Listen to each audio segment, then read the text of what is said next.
Hej och välkommen till Filmfolkets podcast. Vi som pratar idag är Göran, Johannes, Daniel och Björn.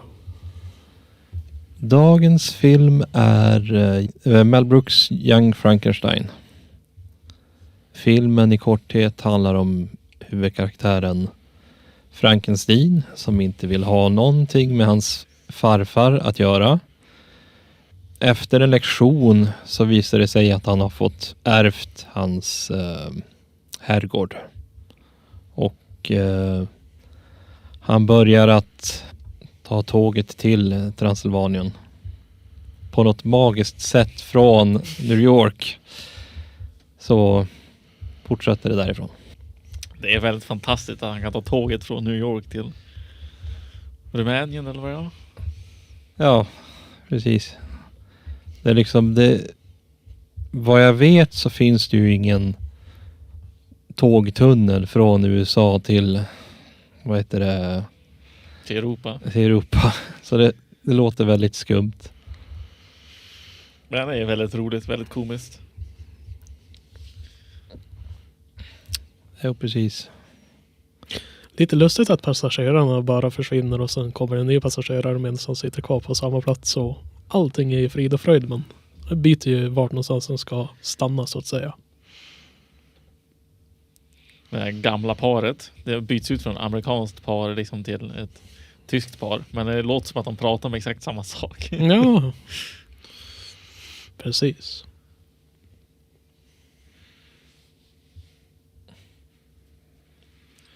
Ja, men det är underbart med alla, vad heter det, karaktärer. Allt från den där den som är hans undersåter, Igor. Som är som en... Igor. Igor. Igor. Igor. Ja, precis.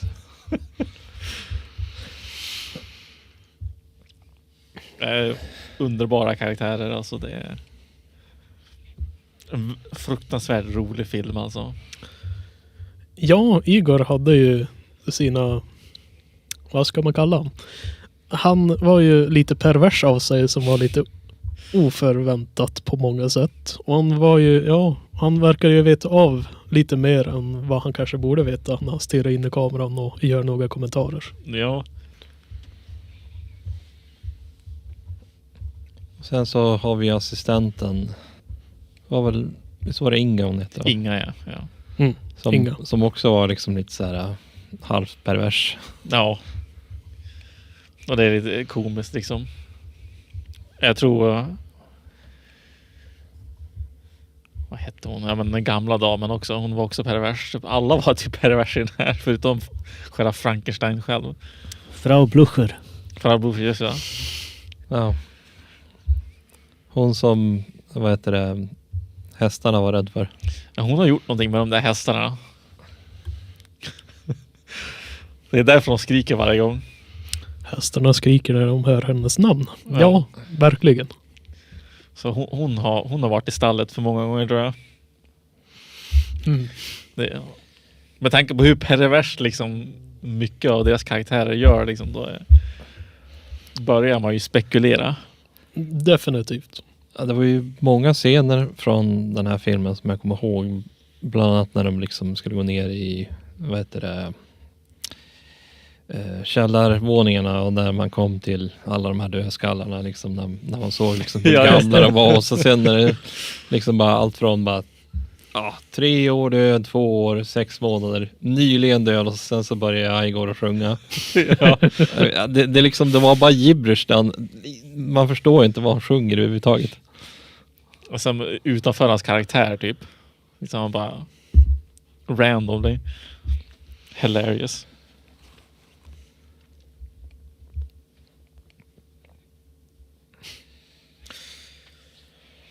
Och så bara kommentarer med, men vad skitigt det här nere. Och Igor bara, men lite färg och lite kuddar och grejer, och så blir det snyggt. Ja, men visst. Så fruktansvärt bra. Nu är jag ingen moviebuff så jag kan ju inte peka ut något specifikt. Men innan introt, eller vid introt, så påpekade de att de hade fått rekvisita från originala Frankenstein som de använde i filmen. Vilket jag tyckte är väl ganska fränt i sig med tanke på omständigheterna. Ja, det är jävligt coolt om de har fått det. För det ser ju väldigt likt ut liksom originalen. Och just att de har valt att ha svartvitt också. Det hjälper ju mycket med tanke på filmen de spelar in så att säga. Ja. Ja, det är en hel grej där att de ska ju försöka återskapa som originalfilmen. Både med tekniska begränsningar och liksom stil. Så det är både ja, just att det är svartvitt och att det är lite med rekvisitan och alltihopa, att det ska se autentiskt ut. Så filmen ser mycket äldre ut än vad den är. Ja, men visst. För det känns ju verkligen som att det är en sån här jättegammal film. Så de har ju verkligen lyckats med att få det i den här stilen, att det ska vara gammalt. Och det har de ju lyckats med så fruktansvärt bra. Och skådespeleriet är också fantastiskt.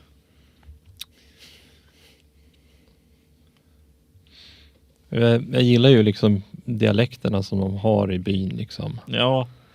Och så den där typ kommissarien som typ ingen förstår när han bara liksom sluddrar på, jag vet inte vad det är för språk. Liksom man hör liksom han sluddrar mer och mer hela tiden. Till slut måste liksom prata klart. Så han kan ju prata klart. När befolkningen vill att den ska förtydliga så måste han ju vad sa du? Ja, precis. Det är bra humor. Mm. Och sen är handen alltså, eller armen. Ja, den där armen gjorde mycket för karaktären. Ja, han måste slå till den för att byta riktning på den och grejer. Jag tyckte verkligen om hur han blev introducerad i just filmen. Ja. När han doppar handen in i elden för att sen ta mot munnen och elda upp sig. Cigarren, ja, galant introduktion till karaktären.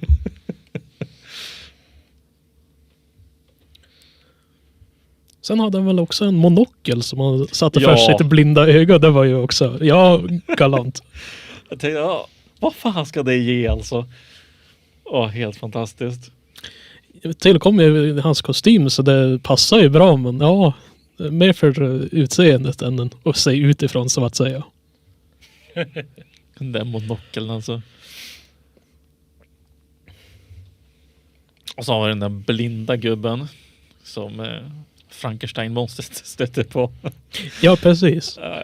Trodde först det var en eremit, men det var ju en blind äldre herre som bad till Gud, kan jag få en främmande hit till mig nu den här kvällen. Och så kommer Frankenstein in grymtandes.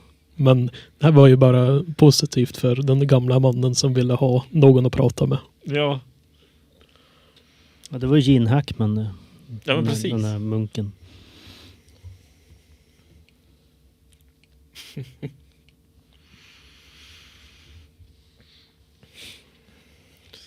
Han ville ju väl, men ja, jag tror Frankenstein hade lite problem när han fick soppa. Ja, inte i skålen, kanske mer i skrevet. Och vad han försökte göra, först ville han ha vin och så förstörde smuggen och sen skulle han tända på cigarren och ja, så brann det lite i fingret och så blev Frankenstein lös och gick därifrån. Alltså det är en bra scen där, tycker jag. Väldigt bra gjort. Och så det där paret som var rädd för att deras barn hade försvunnit. Ja. Och så sen så satt hon och lekte med honom och liksom hon liksom flög från den där slänggungan in genom fönstret. Ja, det var lite kul. Alltså vad heter det för någonting? Alltså, det kanske inte är men vad heter det? Alltså nu när du säger det, jag tappar bort det. Jag vet ju vad det är för någonting, men vad heter det? Det är väl inte en hoppgunga? Nej, så Nej. heter det inte. Jag försöker komma på vad det är för någonting. Det Men finns det är, namn för det. ja, det är ju typ någon variant av bräda de sitter på. Eller något liknande, men jag har glömt bort vad det heter. Alltså vad drygt. Man vet vad det är för någonting liksom, men man har inte hört ordet på länge så man bara... Är det en gungbräda? Heter det så? Det låter rätt, men vi kan ha fel.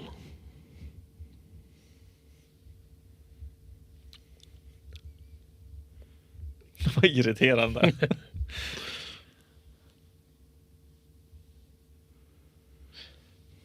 Jo, gungbräda är det. Det är det. Gungbräda, Alltså det inte låter hoppbräda. rätt men låter fel också. Ja, precis. Ja, se på. Jajamän. Tur för dotterns skull att han var ju ganska harmlös. Medan när han satte sig ner så, ja, hon flög en del in till rummet där hon skulle sova. Men frågan är om hon slog huvudet och föll till sömns eller vad som hände där i frågan. Det är frågan. Det ser ut som att hon bara låtsas sova liksom, men det kan vara skådespeleri också bara. Vi såg ingen impact på det sättet. Ja, precis.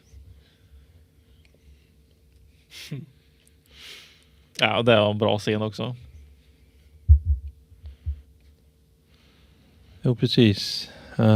Försöker komma på några fler.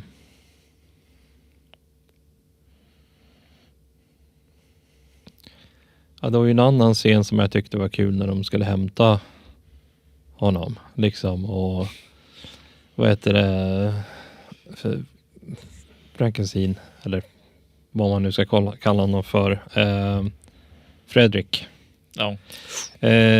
Han tyckte, ja fan vilket skitigt jobb där är. Och Igor säger, ja men det kunde ha varit värre. Och hur då? Ja, det kunde ha regnat. Och sen började det regna precis. Det röser bara ner över dem. Jag älskar den scenen också för att min yngre bror, han har en tendens också att säga sådär. Och många gånger när han har sagt sådär så har det gått åt helvete. Jag minns en gång när vi satt hemma hos morsan och så Oskar det så fruktansvärt. Och morsan, hon är ju rädd för Oskar och Blixten. Just det. Och så satt de i köket. Och i köket hade de modemet också på väggen. Hon satt bredvid modemet. Och brorsan sa precis så här liksom, ja men det kan ju inte bli värre. Precis då slog blixten ner i huset så den exploderade bredvid morsan. Så hon bara flög ner på golvet under bordet och skrek. Alltså det var... När Oskar slår ner i modemet, ja, inte det roligaste om man är rädd för Oskar. Ja. Och så har det hänt liknande när vi har varit ute och i Rövattnet och grillat. Och Ante bara, ja men nu kan det inte bli värre liksom efter typ att fiskelinorna har gått sönder och grejer. Precis då börjar det regna också. Precis när vi skulle börja grilla. Du behöver inte slå honom över huvudet, men du kan ju be honom, ja men bita i tungan istället, för annars så... Jo, hädanefter så liksom att, nej, säg det inte. För att han bringar otur så fort han säger liksom, nu kan det inte bli värre. Jo, det var en bra syn. Ja, så det gör den där scenen så mycket bättre tycker jag. Sen också typ sångnumret var ju också kul. Ja. Liksom jag har sett den så pass många gånger, men det är alltid kul varje gång man ser den.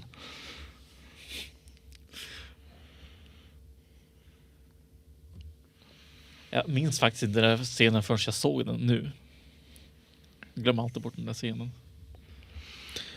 Jag skulle nämna det precis när, ja, monstret vaknade till liv. Jag tänkte på det, ja men ganska imponerande hur mycket motorkontrollen har.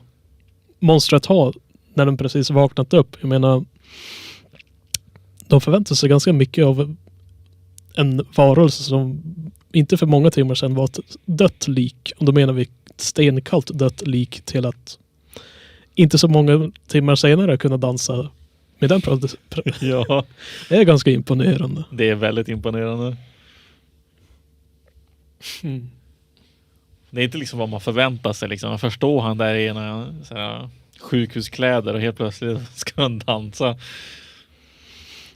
Ja, underbart. Bra klipp.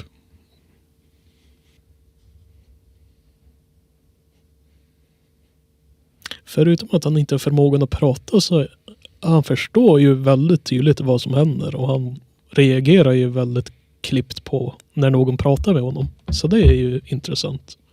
Både när det kom till den lilla flickan, vad han skulle göra, när han skulle dansa Och när han väl försökte få lite mat av den här äldre herren så, ja. När hans krus gick sönder och han bara liksom rullade med ögonen liksom. Ja, jo. Och först soppan liksom och grejer och det där. Man ser han lysa upp och hur hans hur irriterad han blir när det bara går åt fanders.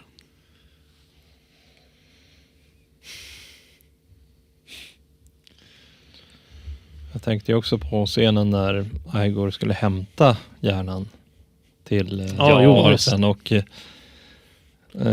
liksom på dörren och bara liksom släng in den här grejen efter typ det här klockslaget. Lämna in hjärnan i det här brevinkastet.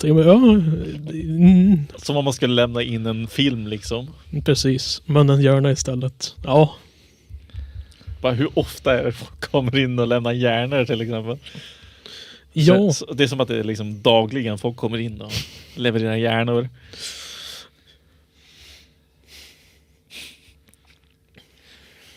Ja. Fast de kanske ville så gärna ha den. Brubs.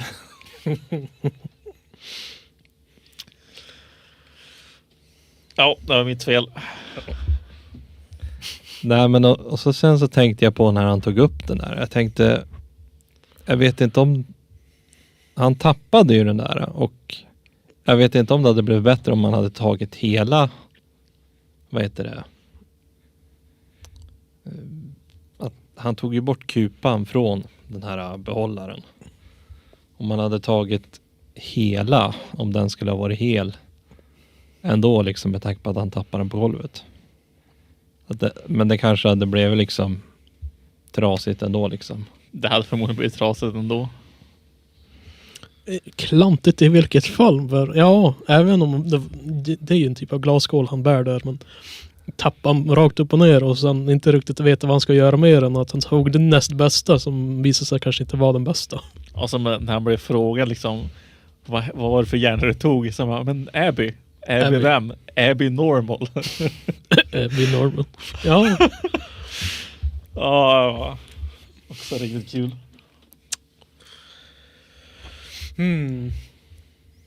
Precis. Eller när Fredrik håller på att bli strypt. Och så försöker han förklara för dem att ge han liksom vad heter det för någonting på svenska?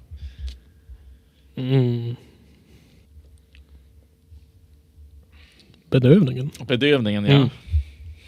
Liksom, står det hur länge som helst för att kunna lista ut. Det var också riktigt roligt. Och sen när Fredrik försökte ifrågasätta Igor, vad var det egentligen jag försökte formulera? Relativ. Det blir svårt att översätta för exakt ordet, men hur som haver, det var bra gjort för engelskan. Alltså översättningen var lite på många ställen. Jo, för all del. Men det är lite halvsvårt att översätta ett ordpann på svenska om det är på engelska. Så för all del. Jag menar, oftast när det handlar om typ svensk dubbning, då brukar man ju, då kommer de oftast på någonting snarlikt liksom. Ja. Man översätter ju aldrig rakt av. Men här, undertexten var ju mer rakt av, kändes det som typ. I vissa platser. Mycket så. Så jag vet inte om det har varit liksom lathet från någon som översätter eller liksom de kunde inte bara hitta någonting bättre. För det känns som att det går ju alltid hitta liksom en liknande pann på svenska. Om man försöker tillräckligt länge, ja. Alltså det har ju varit liksom olika filmer som man har sett och sen så är det typ någon sån här fanöversättning och det har blivit liksom jättedåligt. Till exempel det var någon gång när jag hörde liksom, det var typ repliken på "This is bullshit". Och så sen stod det på undertexten "Det här är gödsel". Det funkar faktiskt bra. Det låter dumt men det funkar tycker jag. För det blir lite komiskt i sig själv. Det här är gödsel. Inte något man hör varje dag, men det kan fungera beroende på omständigheterna. För mig, det är som att du försöker liksom om man tycker skit låter för grovt. Mm. Så det är någon som verkligen försöker sitt allra bästa för att låta liksom så barnvänligt som möjligt. Ja, men Så visst. bara, det här är gödsel. Och istället för att säga fan så säger de Fanta till exempel. Så det blir sån känsla. Så det Ja, men är visst. komiskt. Det blir lite mer fantastiskt. Mm. Mm. Det märks att det är helg. Ja, oj ja. Jo, precis. Ja, men alltså... Det var ju liksom fina effekter i filmen med allt. Åska och... Ja. Och regn och sånt där. Man får, alltså de...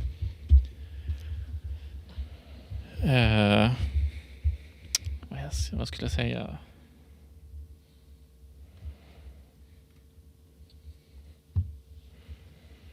De sätter ju stämningen fruktansvärt bra med effekterna.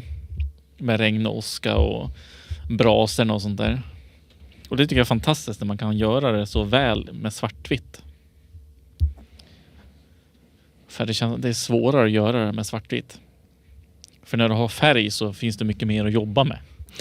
När det är svartvitt har man ju ut en dimension av färg i överlag. Ja, man har ju svartvitt och vissa shades av grå. Men som du säger, övertyga vad den här elden, vad blir regnet. Ja, men man får ju ändå den här grottiga känslan av både byn och byfolket och generellt. Ja, men man är till exempel i det lilla hushållet för den äldre herren. Ja, men det är väldigt rustic på ett sätt. För det var ju, en blind herre med mindre pengar. Man fick ju ändå känslan av, inlevt fortfarande människor som bor ganska hyfsat för att vara en blind herre på det sättet.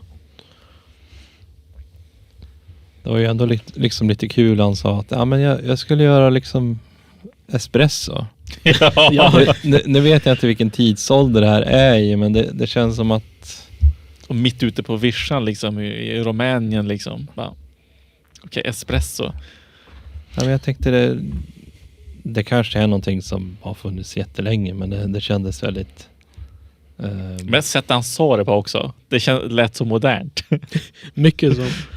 Ja, men det gick ifrån, stackars herre, han har inte mycket till sitt namn. Ja, men han kan bjuda på soppa. Ja, men då tar han upp vinet. Ja, men han kan bjuda på vin. Ja, men det betyder ju att det är en särskild sak han vill bjuda på. Och så har han cigarrer. 2 cigarrer där han vill bjuda på sin nya vän då.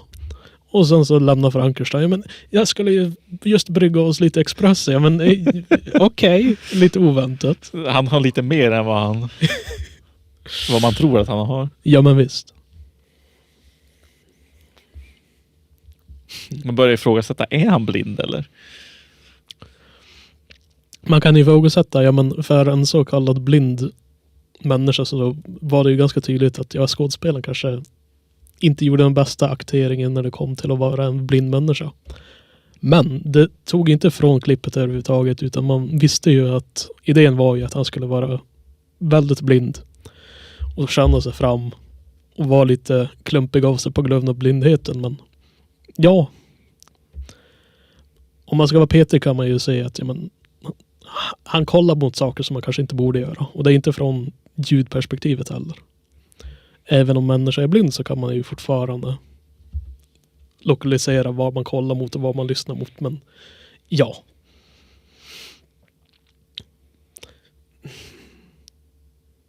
Annars tyckte jag klippet var väldigt bra. Ja, jag gillar det.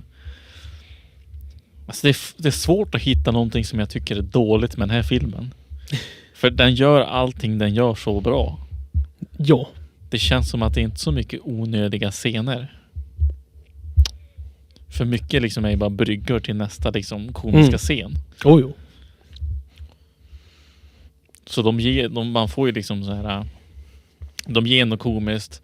Sen är det någon brygga över till nästa komiska. Då får man vila liksom lite grann innan man får skratta igen. Så det är bra pacing i filmen. Bara optimiserat. Ja. Mycket väl.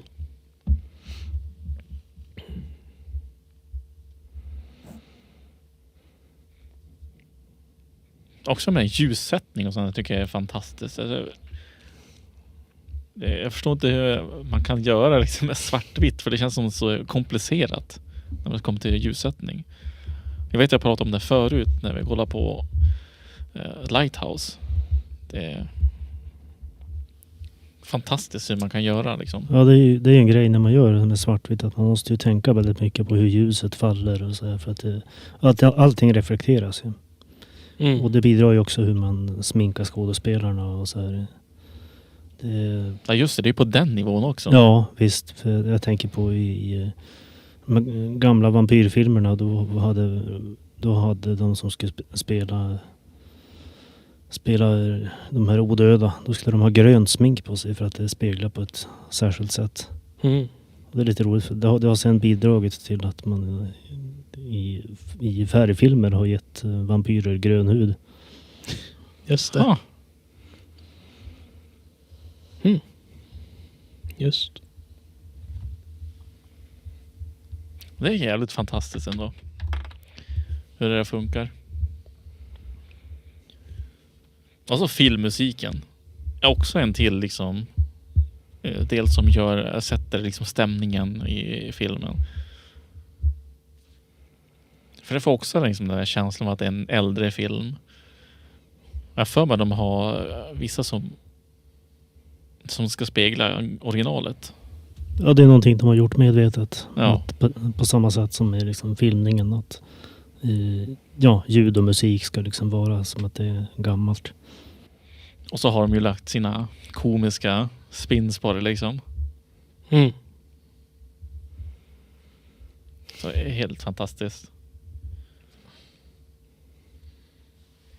Jag tänkte det var ju en hel del ouch moments i filmen, alltifrån när han hade lektioner, när han hade skalpellen liksom, när han blev irriterad på dem liksom rakt i benet utan att tänka på det liksom.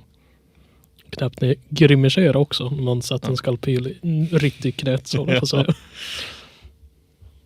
Och försöker dölja genom att korsa benen liksom. Bara, nu är föreläsningen över.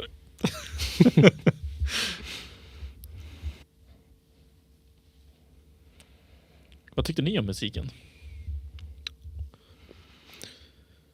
Lite av den känslan att det smälter ju så in i bra i filmen så att man tänker på det mindre, och det är mer att man fokuserar på hela upplevelsen. Så just detaljerna flög ju lite bort i mitt perspektiv, för jag tyckte att det passade så bra så att man kunde fokusera på vad som hände. Och det fördjupar ju både upplevelsen och generellt, man kan ju tänka lite vidare. Vad händer i den här scenen egentligen? Det var ju vissa sådana små saker där de grimaserar. Eller när de stirrar in i kameran så stirrar de vidare. Ja, men, väldigt bra där de väl... De bryter ju lite den fjärde väggen. Ja, det gör de. Men det är ju väldigt medvetet, så det är ju utav den anledningen. Men musiken passar väldigt bra. Och jag tyckte det är ändå trevligt att de tagit dit riktiga instrument. Speciellt i scenen när de ska dra tillbaka Frankenstein som exempel uppe på tornet. Det är väldigt stämningsfullt. Ja, det är det. Det är bra konstruerat med effekter och musik. Och så Igor som tutar med onet. Ja, alltså Igor, alltså han är en sån fantastisk karaktär. Han är väldigt speciell. Och sen att, han sticker ut mest av alla karaktärer. Ja, han, som jag sa lite tidigare, han vet lite mer än vad han borde veta. Ja. Och sen är han väldigt unik, både när, vad blir det? Inte rygg, men han har ju... Ja, puckelryggen. Liksom, att flyttar sida från höger till vänster. Ja, han är lite övernaturlig på några sätt. Och sen är han ju väldigt, som vi har pratat om tidigare, lite pervers och lite, Lite. Han försöker ju också vara ganska komisk av sig, även om man inte riktigt vet det varje gång. Han ska ju vara krympling och vara liksom ihopsjunken hela tiden. Det är som att han glömmer det. Ja. Var och varannan scen och stå upp rakt. Det är han och kommissarien som sticker ut mest liksom, av karaktärerna.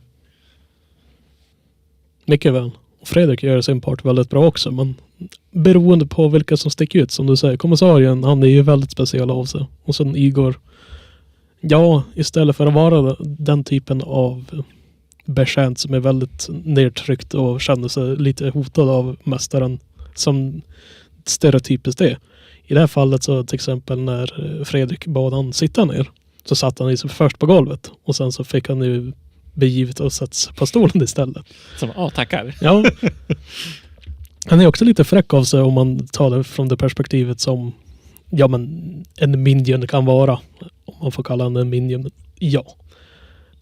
Han är, speciellt när det kom då till frun som var på besök så hade han ju för sig lite grann. Ja. Han blev småkär i den där frun. Mycket så. Att han ens vågade göra det han gjorde och sen komma undan med det också är ju lite ovanligt. Ja. Och så personligheten i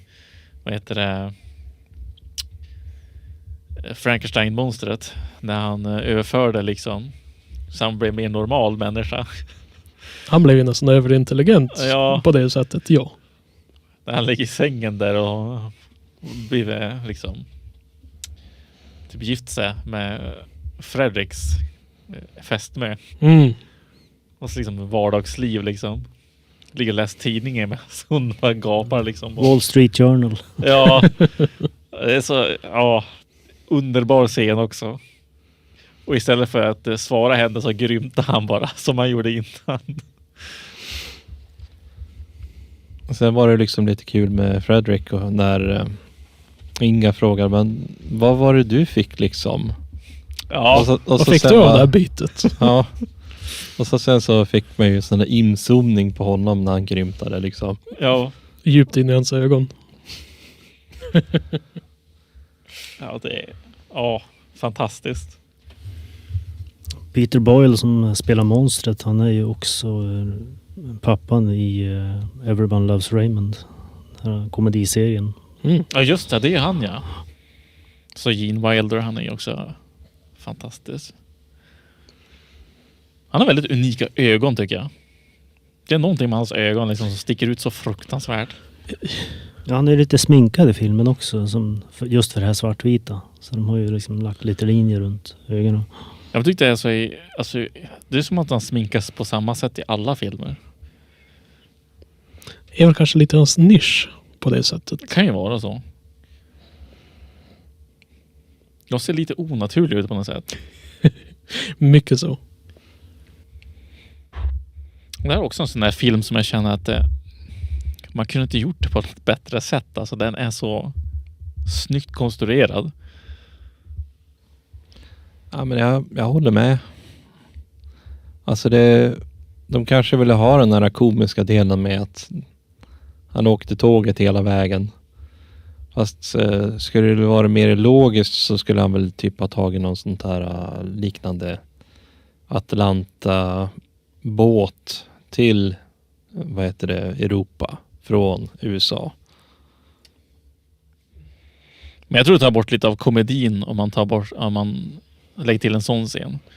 Saken var ju att det skulle ju spegla sig från New York till Europa, så var det ju samma uppsättning, i princip samma folk och samma diskussioner genom hela tågturen då.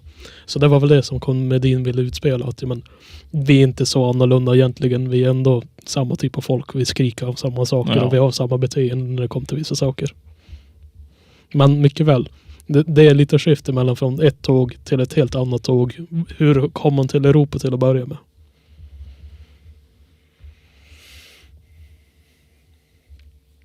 En jag kan kritisera lite grann, det var typ 2 scener och en av dem var väl halvt medvetet. Var när befolkningen var ute efter monstret för att jaga ner honom, så en människa gick in i ett träd. Det kändes sig väldigt ungefär han nudda trädet, men det skulle vara ungefär som att han gick in med full stöt in i trädet för att det var så mörkt ute.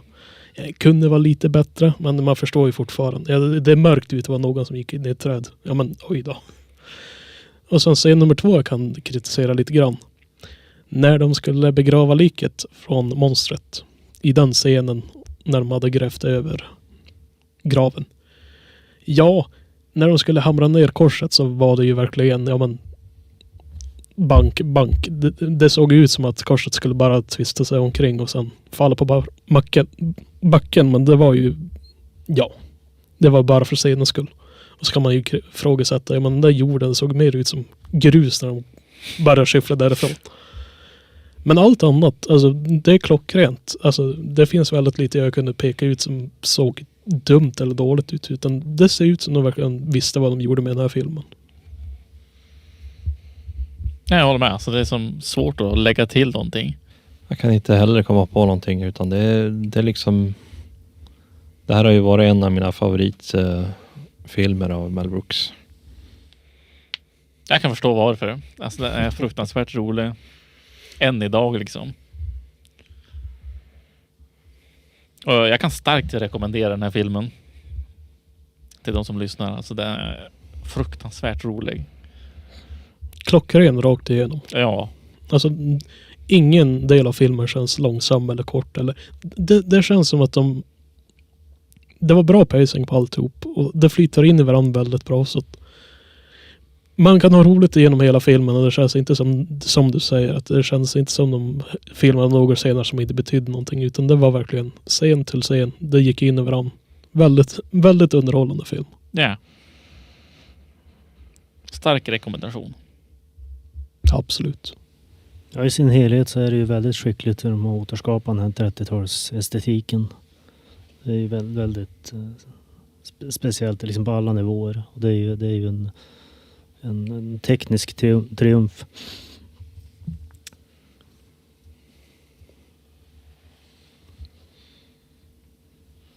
Övriga tankar tyckte jag var en intressant liten detalj här som jag håller på att läsa om skådespelarna. Och det är att en av byborna som skriker åt monstret när han sitter fastkedjad i sin cell. Han heter Clement von Frankenstein. Och det måste ju ha varit medvetet att de anställde en statist det måste med ha varit namnet. medvetet. Det var roligt. Intressant trivia. Med tanke på att det var bara en extra som kastade någonting. Ja, precis. Scenen. Ja, så utöver det har jag ingenting att tillägga faktiskt. Samma här. Så då är frågan, vad ser vi nästa gång? Blir det en till Mel Brooks? Sen tredje Mel Brooks och sen byter vi till något annat? Alltså jag funderade ju på det där. Alltså, jag kollade ju på liksom lite reklam. Och det här var väl bara en tanke från min sida. Det är ju att jag såg ju att det ska ju komma en ny Dune-film. Eller den har ju redan kommit ut. Och saken är den att jag har aldrig sett hela av den första som kom ut. Jag har inte sett den. Jag har sett den gamla, inte de nya som kommer ut. Så jag vet inte. Det är väl ett alternativ. Jag vet inte. Har du den, Johannes? Jag har både den gamla lynchfilmen och den nya. Okej. Så vi skulle vi kunna se någon av dem. Mm. Vi kan ju kolla nästa vecka hur vi känner oss. Om vi ska köra en till Mel Brooks eller Dune. Ni får göra så. Okej. Men då kan jag ju önska er hej och adjö för den här gången. Tack för mig. Hej då. Hej då.